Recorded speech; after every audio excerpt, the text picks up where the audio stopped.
Surrender to this radical notion that is required for you to awaken to the awareness that all habits begins with thoughts. It's radical, I know. I know it's not something you're accustomed to hearing, but you have a habit because you have intended it to be there.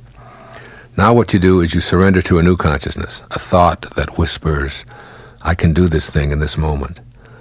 I will receive all the help that I need as long as I stay with this intention and go within for the assistance I need. Now you announce to yourself that you're no longer that old habitual person. For just for a second, you awaken just for a moment. Then you go to the next moment with this surrender, not thinking about tomorrow or anything in the future. In the now, in this moment, you have the answer. That's how you go about making those seemingly difficult changes, one step at a time, with an inner grace that allows you to surrender and stop fighting.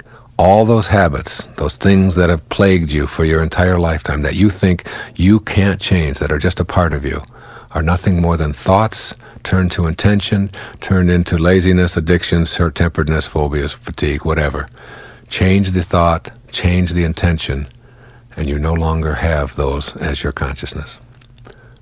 What you can do is create an inventory of all the things in your life which you continue to pursue, but truly you don't want in your life. This is actively putting into your life the intention of no longer pursuing the things that you don't want, which may have been your habit for a lifetime. So you remind yourself of the wisdom of the notion that you never get enough of what you don't want. Then you take this hour, this very hour, this day, now, and you create an inventory of what you would like next to the one you have outlined. Rather than deception, you might substitute truth in your relationships. Rather than booze, you might substitute 8 glasses of water a day. Rather than anger, you might substitute love and harmony. By assessing that which continues to reign into your life because you're letting it in and encouraging the leaks in your life, you automatically have the handle on a new way of eliminating the erosion in your life. You fill your life with that which you don't want, largely because you've simply never considered the available options, and you fear the glorious harmony and the intimacy that comes from refusing to chase after the poisons that are killing you. By becoming aware of them, by using your invisible miracle-making mind to create that which you truly want and know you deserve, you find yourself living in harmony. You begin to experience in the physical world all that which is what you thought you were entitled to create.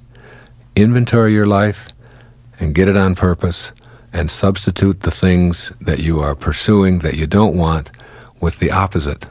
Substitute what you do want and begin then to pursue that. And you see it works. It's like real magic. Thought, intention, and no longer pursuing that which doesn't work for you. It's like getting your life off of scatteredness, off of being splintered, and being on purpose.